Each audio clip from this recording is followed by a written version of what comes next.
Good morning, folks, or good afternoon, or whatever time it is where you are. I got quite fired up this weekend. I went to a conference in a church on the issue of euthanasia, and lots of good information was passed on. There was a very moving presentation from a totally disabled woman who is very, very smart.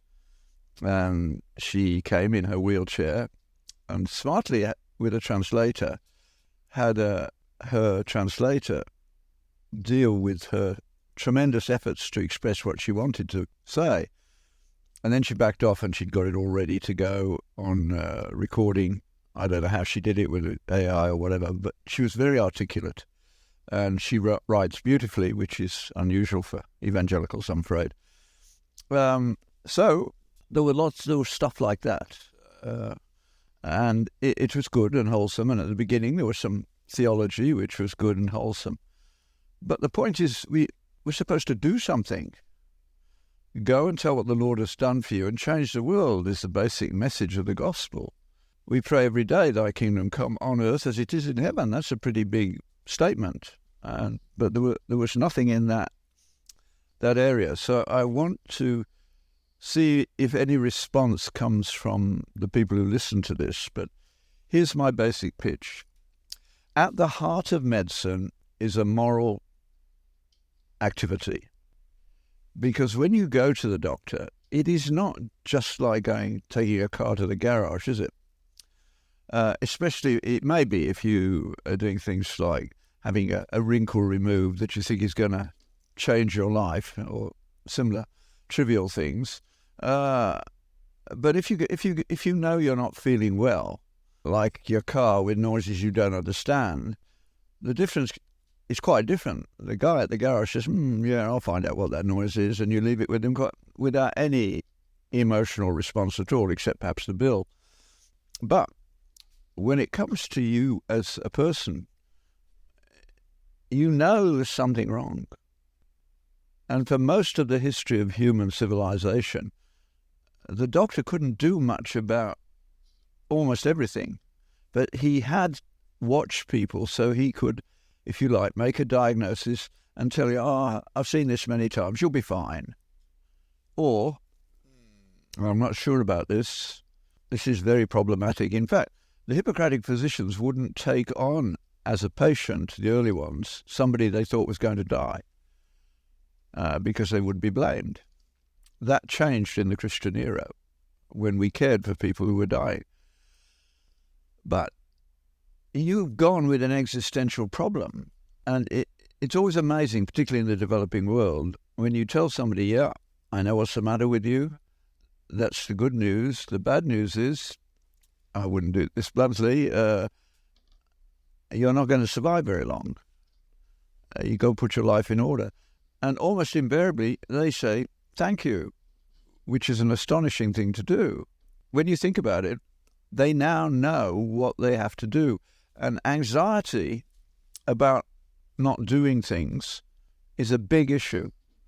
Once that anxiety is relieved, you can, even when it's bad news, now you've got a realistic state of affairs to deal with, and the doctor's job used to be to help you get through it, to march up to the gates of death carrying banners, as some person put it.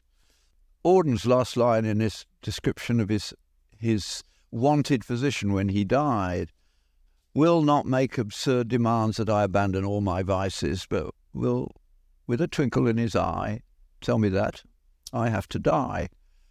Auden understood the importance of knowing that you're going to die. It gives you a chance to put your life in order. In fact, reconciliations reach a peak in human existence in the last few weeks of life, because we start thinking about the people that perhaps we weren't quite fair to and all that sort of thing, and we want to reconcile before we die. So the morality of medicine comes from the fact that you do not have to take the doctor's advice. So he's not telling you what to do in the sense of straightforward information. What he's doing is telling you things that have a moral component. Your problem is what ought I to do? And you can't get oughts from ises. Let me explain. When we are doing science, we collect physical facts, we make a hypothesis, and we set out to test it. We may even reach the point where we, say, get a cure for cancer.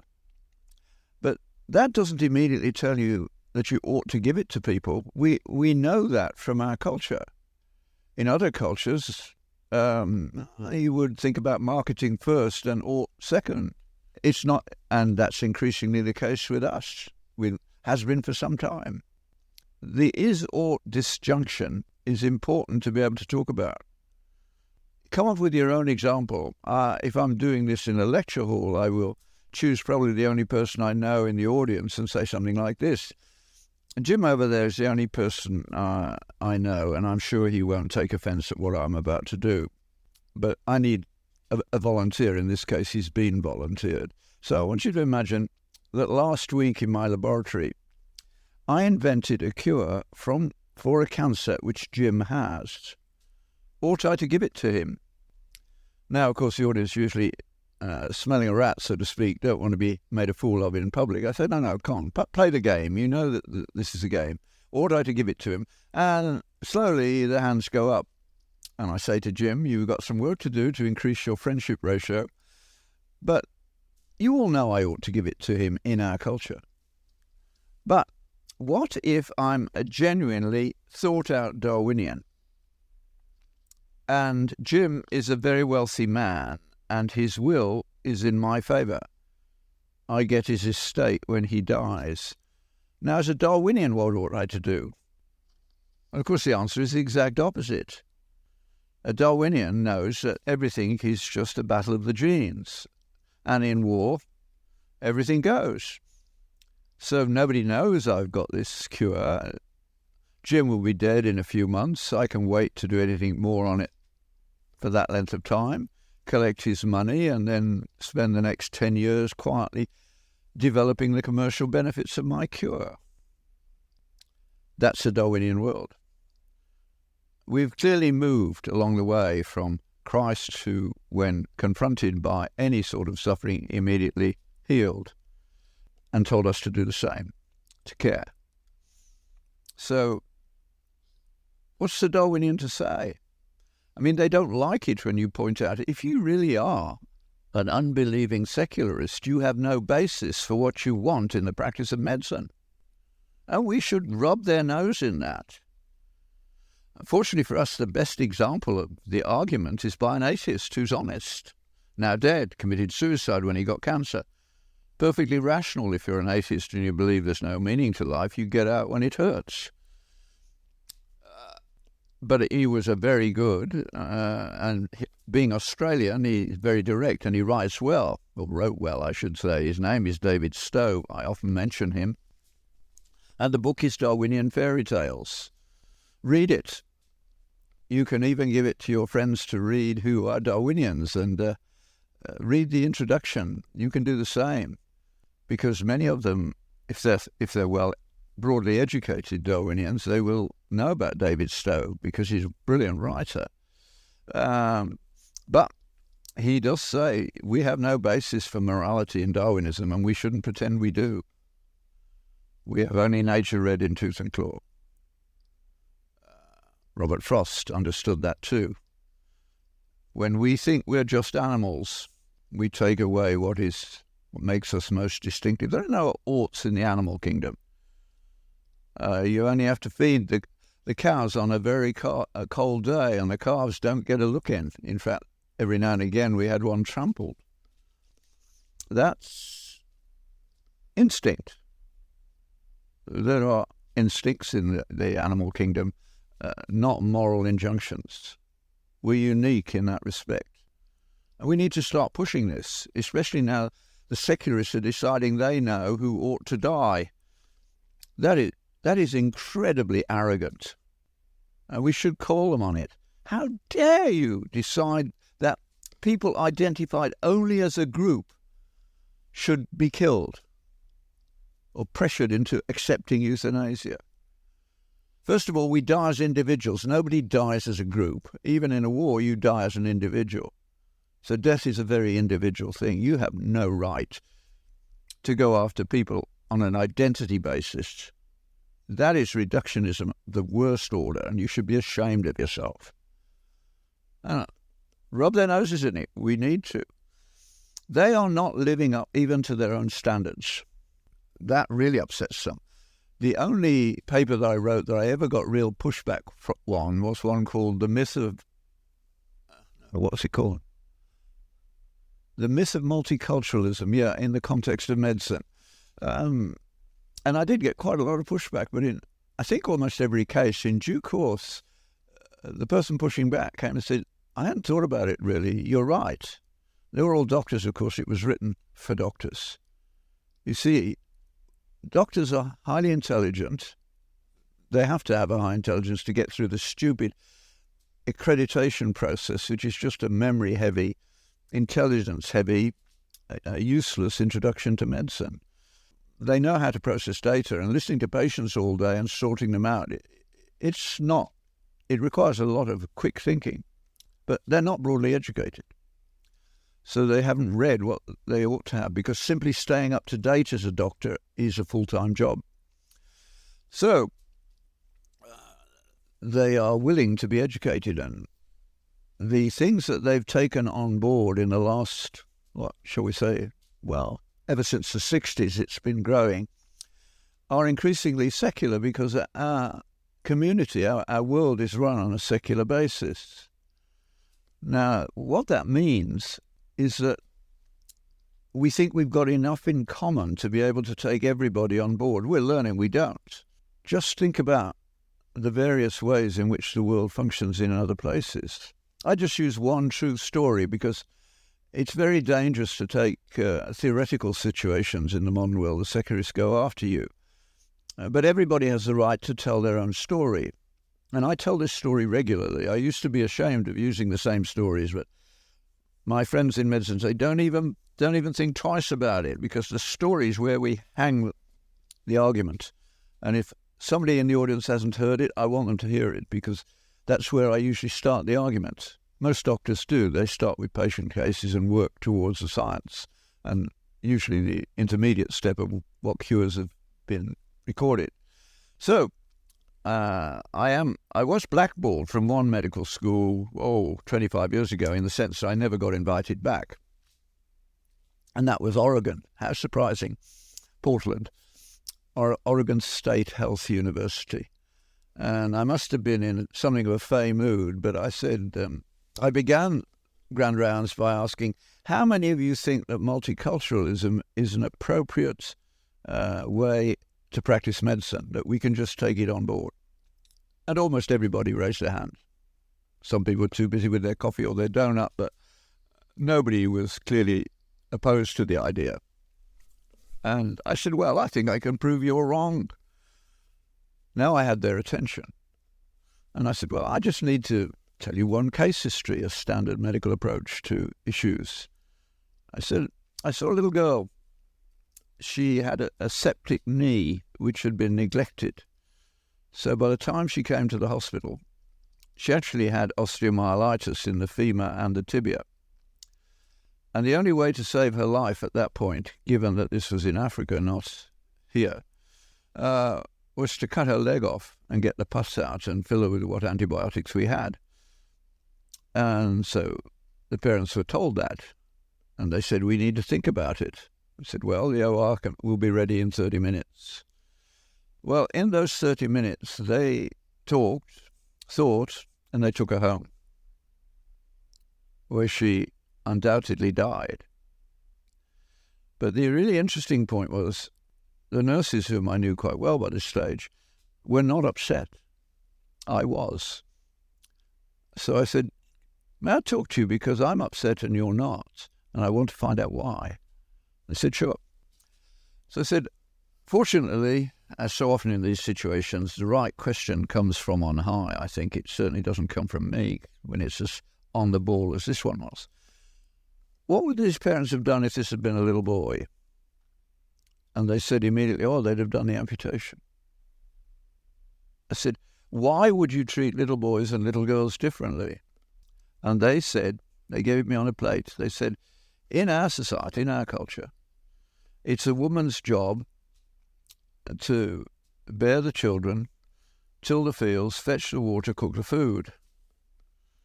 A woman with one leg cannot do those things, so she'll have a life not worth living. Does that sound kind of modern in our world now?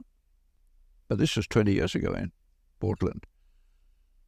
There was one girl in the audience who, from the moment I started off down this road, she was smart. She could see where I was going, and she didn't like it. And she wanted to push back, and she was either foolish enough or brave enough to raise her hand and say, I disagree. And I said, well, I'm glad to see you engaging with the argument, but now I think if you're as honest as I think you are, I think your next step is to resign from this medical school and go to look for a pagan one, because you are wanting to say that pagan ethics are just as valid as Judeo-Christian ethics in the practice of medicine. Well, go and see what hospitals you can find that run on pagan ethics. There are quite a lot of them around, but they do not run well. And increasingly, we have them here as well. And they're not running as well as they used to. The biggest casualty being intercollegial trust, as some are more pagan or most postmodern or more nihilistic than the others. All doctors have doctors they will go to and doctors they won't go to. And it's not always just for technical reasons. It's because medicine is actually a moral activity, and only one culture has been the soil in which modern medicine could grow, and that was Judeo-Christian.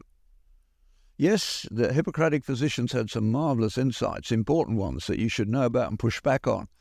And you can go and find those in my talk, What Hippocrates Knew and We've Forgotten, and you'll find them. But lest you just need a reminder, 4 key issues.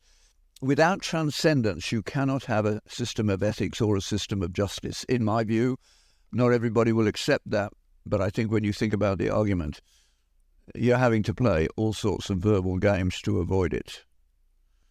That medicine is a moral activity. You help people to decide what they ought to do. Therefore, you must understand your own and their moral environment.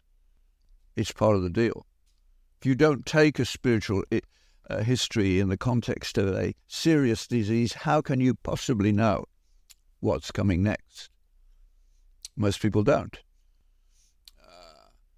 Muslims, Hindus, Buddhists, secularists, postmodernists, nihilists, pagans, Christians, Jews, all have differences. Even within each of those, there are differences. You need to have a reference bank of, if you're a physician, of local spiritual leaders that you can talk to, because you're going to need it increasingly in what's coming down the tube. So, we're a mess. We've got a whole cat's cradle of problems there. Well, the Hippocratic physicians understood that the third point in their moral structure is that trust is therapeutic and killing patients undermines trust. So they said, we will not do that. They were the first doctors to do that. They were not Jews or Christians. They were polytheistic pagans, but they understood that logically, if you kill patients, you diminish trust. We should not be running hospitals which kill, and we ought to have hospitals which kill and hospitals which don't. Surely a woman who's having a much-wanted baby does not really want an obstetrician who, as a gynecologist, is killing babies on the floor below whilst putting them in an incubator on the floor on which she is. Does she really want that? Of course she doesn't. One of my daughters, who had 9 children, discovered after the first 2 that her obstetrician had started doing abortions, and she didn't want anything more to do with it. She changed, understandably. There is a proper place for serious committed faith, because you have one whether you like it, and this is where the secularists really suffer. They are believing increasingly against the evidence that we are products of time plus chance. The evidence of that is dying fast. In fact, I think it's dead, but it's not yet been declared dead. but it's not far off.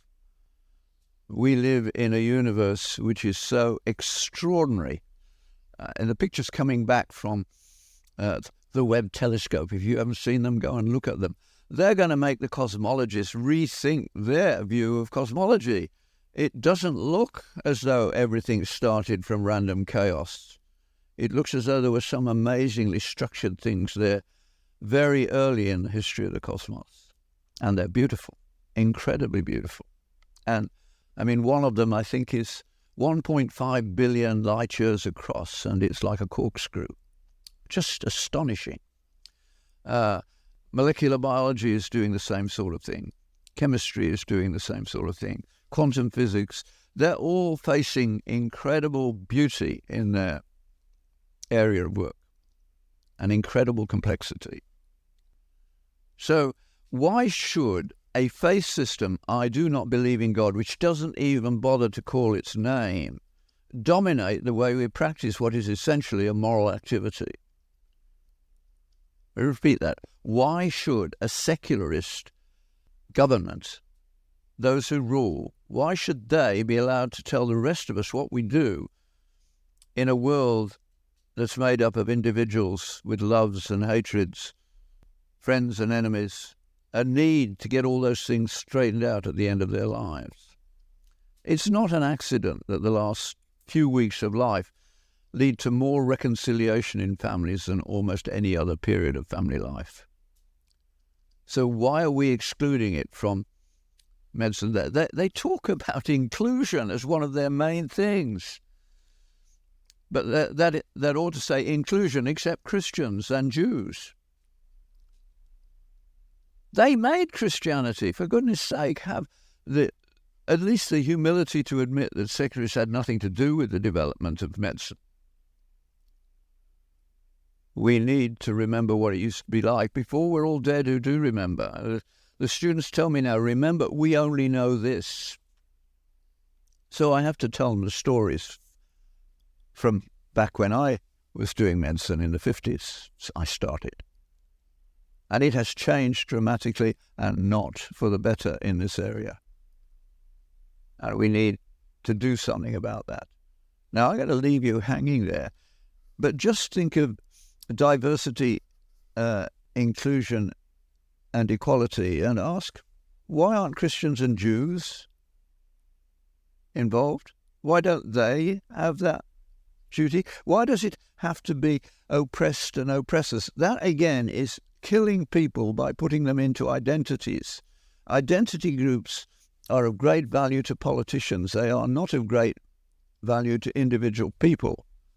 It's the way they want to control us, the World Economic Forum probably being the worst version of it. So I'm going to stop because I think you've probably got enough to deal with from this podcast. I hope I provoke some of you to response. Even an angry one would be welcome because then we're being honest with one another. Have a thoughtful week.